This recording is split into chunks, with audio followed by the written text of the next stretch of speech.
Hello Botswana, welcome to Y Factor, a show that focuses on issues facing youth and how these issues affect them. Today I am joined by Mr. Boyson Mokone and my name is Boitumelo Janson, your host. Hello sir, how are you? I'm good, Bui. How are you? Thank you for honoring our invitation. I am very well. Thank you so much. Thank you so much for having me here in the Y Factor. Thank you. Let's talk about alcohol and drug abuse. Alcohol and drug abuse, these are things that I feel are very disruptive and very destructive to our young community. Yes. Because as we look at the numbers or the statistics right now, our country, we are very high in the usage of a drug called cat. I'm saying this from a perspective that I was once a substance user. I was using a drug called ecstasy, and I used it for a period of 20 years, from 1994 to 2014. Then as I look at it, I'm imagining how many young people have started indulging in drugs at this time and at this age, and how long are they going to go? Yes. Looking at myself, having spent 20 worthless years of my life. Youth out there, some youth are using drugs. Can you tell us the kinds of drugs out there? The most common ones ke motokwane, cannabis, ke kete, which is now widely used in all the corners of Botswana. We have heroin, we have cocaine, but one that I was using was ecstasy, but I don't see it being ranked among the most commonest used. Okay. But weed and cat, they are the most widely used. Let's dive more in. What is your story? What inspired you to be a drug activist? For me, being a drug activist, like I said before, is of the fact that I used ecstasy at a young age. I used alcohol at a young age. I used tobacco at a young age. I was 15 years by then, being a student at 𝙀𝙗𝙤𝙀𝙁𝙀 Junior Secondary School. And this happened only because I felt or I thought I found myself through the gift of music. I've always been a music artist. I'm a rapper. I've always been a rapper. And unfortunately, this talent or gift actually is the one that derailed me from being a better me at that time. Yeah. Interesting. So you were a teenager back then when you used drugs? When I started using drugs, yes. In your opinion, why would a student, a youth especially student, want to use drugs? There are so many factors. Social problems can be one of them. Okay. Experimenting can be one of them. Peer pressure can be one of them. And another one that resonates well with me is when I felt I was the it guy. You know, 𝙀𝙤𝙤𝙪𝙤𝙪, you understand? I remember there was a talent show, 𝘼𝙗𝙗𝙪𝙗𝙪 Festival, when I started using drugs. Somebody came to me, Rude Boy. Actually, I was called Rude Boy by then as my stage name. Rude Boy? Rude Boy, okay. Like Rude Boy. This is a name that I got from a Jamaican patois kind of language. Rude Boy meaning a good boy, a wicked boy, you know. We all, most Jamaican, do say diffilo and di bed. Get on it, getting the good. Harry, you are wicked. Rahul, you are the best. Harry, you are a rude boy. It means you are a happy, jolly person. That's how I felt. But Mehla Rude Boy, it wasn't a good name. So back to my point, somebody came to me, somebody that I know very well, when I was from the stage, at a Rude Boy way. You know, the way you are performing, the way you are doing. Yes. Man, you are so good. But with these 2 tablets, the people still 𝙀𝙁𝙁𝙁𝙁 in the first place. Those were ecstasy tablets. I have these 2, and I'm telling you, your talent, with your talent, the way you do things, you are going to blow sky high. This thing is coming to me, it glorify you on how it can enhance Your my performance. performance. Yeah. That's the whole system. We come to these young people, really, this will make you good. Hela jaaka ne gote motokwane ga o fuile o botsa notebook how bala everything will get into here. No, that's a myth. Okay. Yes, after taking those 2 pills, going back into the stage, people saw miracles. They saw a different version of Rude Boy. You understand? I understand. But behind all this drugs and everything, there is too much into it. Because first, drugs, alcohol, tobacco, they kill you first in the spirit. We are born in the spirit. And then over time, our spirit starts to die. When our spirit is dead, we no longer do things the way we used to do them. The routine changes. Bad health habits. Oh. Change in character, behavior, and attitude. And actually, that's how I became. And when you look at it, they are using drugs, they are gifted academically, they are gifted talent-wise, but because the devil uses money, uses drugs as the tool of destruction. Le ngwana wa teng go te ngwana o kana ke ene o sentseng kana ngwana o ke ene o na tshosetsa motho ka gore o ka mmola ga o lebella ngwana o wa go bona eng innocence on the face. Yes. Very innocent, just like me. Go te ngwana o ga te ke ene o na thuba di history ka di haze. I still have the scars. Huh? All of a sudden I'm angry. Ke thuba di galase ka face. An hour later, batho ba ipotsa gore gate kgaruru ke a eng go te ngwana o kana ntse thuba di history ka di hazy ebile a ro batla gore bola, we don't know what happened. But by then the innocence has come back. I'm putting on a different mask. Batho ba ipotsa gore gate ngwana o maitse o botho o ke gone mo go irang gore at the end of the day batsadi ba hella ba timilwe game ke bana ka gore ngwana o mo itse jana but o kontlo o mo itse jana o le o mo itse jana chameleonic character. Okay. That's why bana ba gompieno ba re ba tima batsadi game because they know themselves better than the parents know them. You see how dangerous drugs are. Yes. Speaking of danger, what effect did these drugs have on you? Oh God. A lot happened in my 20-year escapade of drug use. Because first and foremost, once you start using substances, they attack your character, it becomes negative, your attitude becomes negative, your behavior becomes negative. Obo lebella, I was a learner by then. Yeah. I was at Maikane Junior Secondary School. So everything from being an A student, I fell from that pedestal. E re la ga di results di a go tswa ke tsere B e be ba ikgomotsa hela gore nyame o lekile a ke re ke setse ke ba timile game already. Yeah. Ba itse gore ke botlhale ke a faila ebile ba itse gore ga ke bale and all that stuff. Let's go to senior secondary school. Liduman Senior Secondary School. That was another thing. Ga ke tsena kwa kana ke kopana le ba bangwe ba re tsang gore rotlhe re a gola. A ke re now we are trying to find ourselves. Of course. Ha re itshinka jalo kante mongwe le mongwe o tla ka sa tlang ka sone. Now I was already a drug user. Ke nwa di shake ko naledi, ke nwa di what ya kere. O mongwe le ene o tla ka gago. Ga re kopanya matlhalenyana otlhe ya. We were a bomb that was waiting only to be detonated. All of us in my group, in Eketsamai, we failed our Cambridge. My certificate right now, as we speak, Cambridge, only 3 subjects recorded on it. Because of the character, behavior, and attitude, they attacked my academic level of performance. And that's what we see right now, as we speak.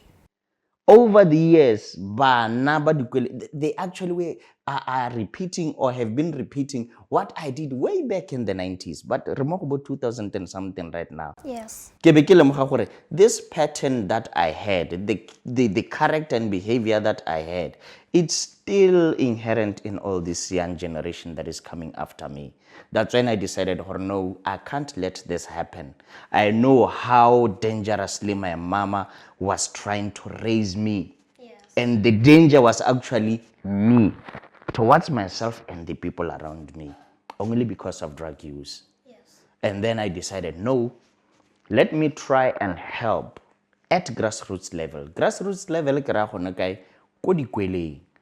I failed my Cambridge though I was an A student. In 1997, 1998, I was the youngest inmate kwa Gaborone Central Maximum Prison. 19 years of age. Immediately after ke la tlhapene, bana bangwe ga ba tirelwa setšhaba ya bogelo ile nna ke ga ke ya go e servela kae ko prison. You see, I became a young absent father, and still we see those patterns on these other young people. Yes. I nearly died because of ecstasy. Ke robaditswe ko Princess Marina for a time instead ya gore e nkgakolle sengwe. I'm here because I knew we all have the answers to whatever that is happening to us, right? I just felt like, God, take me. I just needed to die that time. Okay. And when you look at it, how many young people, when this thing happens to them, they literally kill themselves without communicating anything to anyone. Yes. Thank you for your time and for your knowledge. We learned a lot as Y Factor. Thank you so much. All right. Now that concludes this segment. We'll be right back.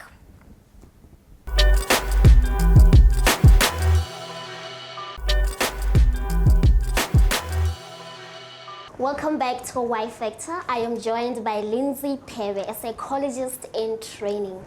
I am so delighted to have you here.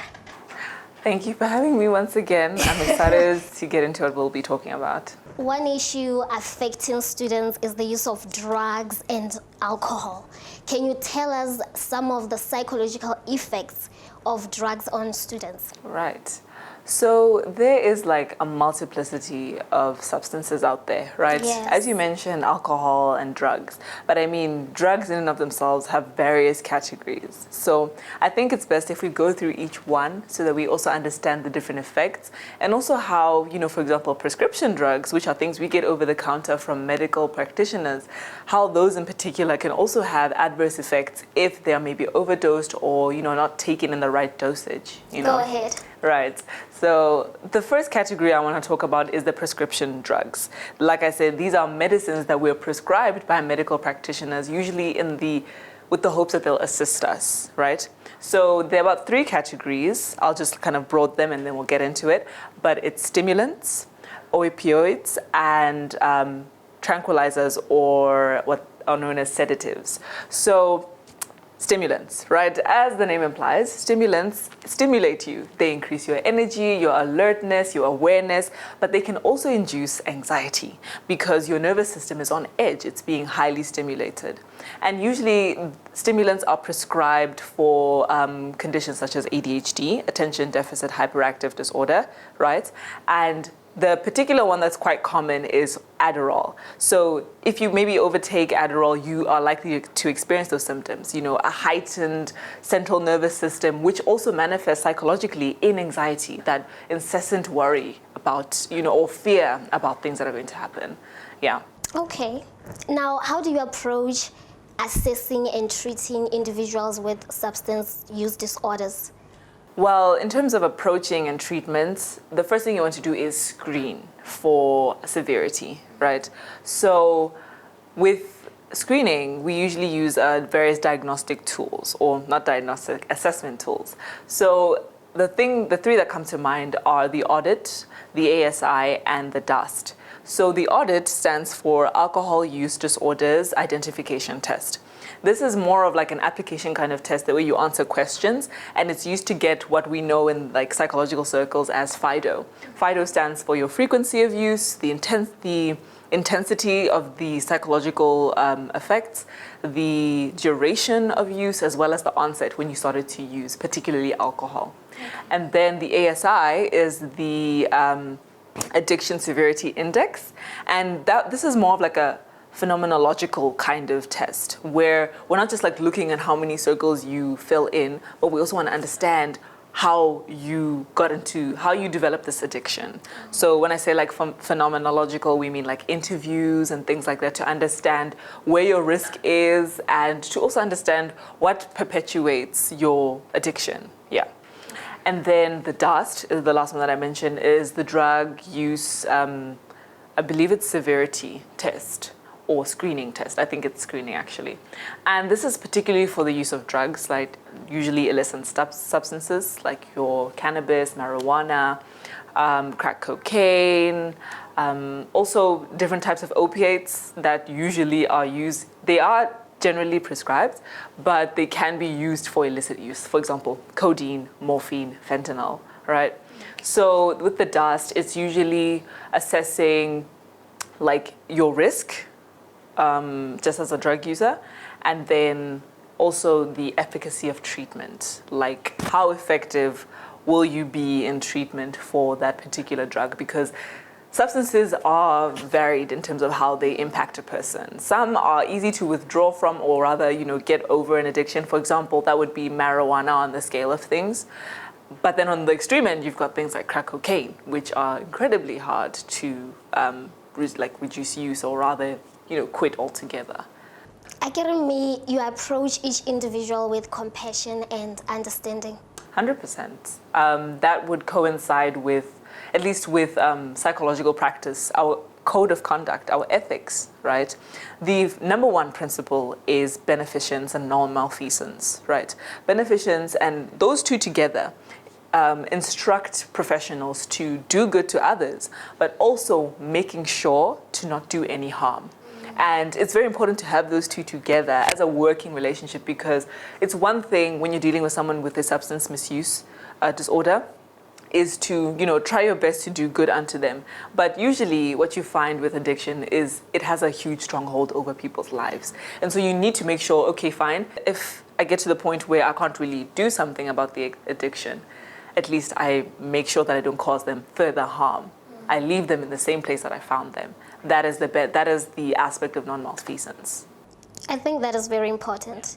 What ethical considerations are important when working with students dealing with substance use? Right. That's an important question. I think right off the bat, even though it's not necessarily in our listed code of ethics, it would be autonomy, treating the student who is with a substance use disorder as an individual with their own autonomy, that the decision is ultimately up to them. You cannot force someone with a substance misuse disorder to change. The change is inspired within them. So whatever decision they make, ultimately, you have to respect their autonomy. Because if anything, it's meant to empower them such that they know that their control, their life is in their hands. Because what happens with addiction often, most of the time, is a person feels out of control, right? And then they develop a dependency on that substance. But to respect autonomy is to tell them that the decision is ultimately yours. You have the power to change. That's why I'm giving you or affirming that power. So autonomy is independence? Yes, but specifically respecting an individual's right to be independent. I think also involving them in decision making. Yeah.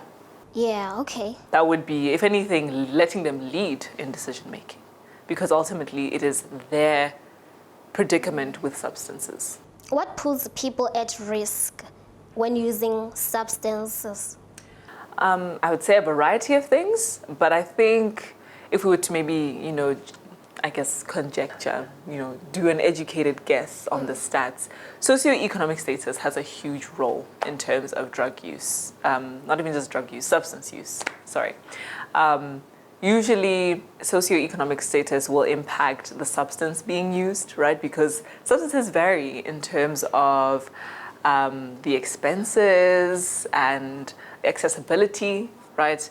And then substances also vary in terms of the socio factors that a person is facing. People that are abused are more susceptible to substance use. Okay. People who maybe had what are called adverse childhood experiences, abuse in the home and things like that, are also more exposed to falling into substance use.